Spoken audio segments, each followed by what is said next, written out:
মিয়ানমারের রোহিঙ্গা গণহত্যায় জড়িতদের কঠোর শাস্তির দাবি জানিয়েছে ভুক্তভোগীরা। সোমবার নেদারল্যান্ডসের হেগ শহরে অবস্থিত আন্তর্জাতিক বিচার আদালতের সামনে জড়ো হন তারা। এ সময় তাদের উপর ঘটা অমানবিক নির্যাতনের বিবরণ তুলে ধরেন। আদালতের কাছে দোষীদের বিরুদ্ধে বাস্তব পদক্ষেপ নেয়ার দাবি জানান তারা। এদিন আন্তর্জাতিক বিচার আদালতে প্রথম দিনের শুনানি অনুষ্ঠিত হয়। মিয়ানমারের বিরুদ্ধে যুক্তি তুলে ধরে বিরোধী পক্ষ গাম্বিয়া। 2017 সালের 25 আগস্ট কফি আনানের নেতৃত্বাধীন উপদেষ্টা কমিশন রাখাইন রাজ্য নিয়ে মিয়ানমার সরকারের কাছে একটি প্রতিবেদন জমা দেয়। পরদিন মিয়ানমারের রাখাইন রাজ্যের পুলিশ চৌকি ও সেনা শিবিরে হামলার ঘটনা ঘটে। এ ঘটনার জন্য রোহিঙ্গা মুসলিমদের দায়ী করে তাদের উপর পাল্টা আক্রমণ চালায় মিয়ানমার সেনাবাহিনী আর রাজ্যটির উগ্রবাদী বৌদ্ধরা।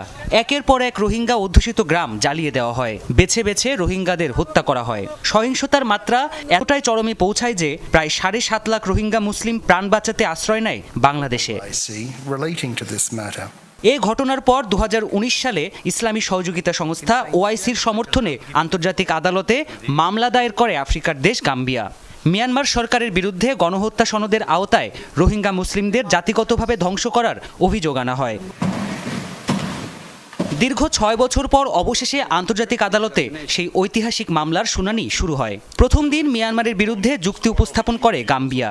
এই শুনানি চলাকালে অধীর আগ্রহে আদালতের বাইরে অপেক্ষা করছিলেন রোহিঙ্গা ভুক্তভোগীরা। তাদের উপর হওয়া অবর্ণনীয় নির্যাতনের বিচারের মুহূর্ত নিজের চোখে দেখতে সেখানে আসেন তারা। জড়িতদের কঠোর শাস্তি দেওয়ার আকুতি তাদের কণ্ঠে। গণহত্যার সময় নারীদের ধর্ষণ করা হয়েছে, শিশুদের আগুনে নিক্ষেপ করা হয়েছে, আমাদের ঘরবাড়ি পুড়িয়ে দেয়া হয়েছে। আমরা অনেক আশা নিয়ে এখানে এসেছি। আদালতের কাছে অনুরোধ, মিয়ানমারের গণহত্যা ঘটানো স্বৈরশাসক আর সামরিক বাহিনীর নেতাদের বিরুদ্ধে কঠোর ব্যবস্থা নেওয়া হোক। তাদের জবাবদিহিতার আওতায় আনতেই হবে। দোষীদের শাস্তি নিশ্চিত করতে হবে। আমরা বাস্তব পদক্ষেপ দেখতে চাই। আগামী 15 জানুয়ারি অবধি মিয়ানমারের বিরুদ্ধে অভিযোগ উপস্থাপন করবে গাম্বিয়া। এরপর 16 থেকে 20 জানুয়ারি আত্মপক্ষ সমর্থনের সুযোগ পাবে মিয়ানমার। প্রাণপ্রতিম কুণ্ডু, যমুনা নিউজ। রোগ জীবাণু সব জায়গায়, সারাদিন সাবধানে। বাচ্চারা সারাদিন প্রমিস রাখবে? অসম্ভব। এজন্যই ডেটলের নতুন প্রমিস জীবাণুর বিরুদ্ধে 12 ঘন্টার সুরক্ষা বলয়। ডেটল।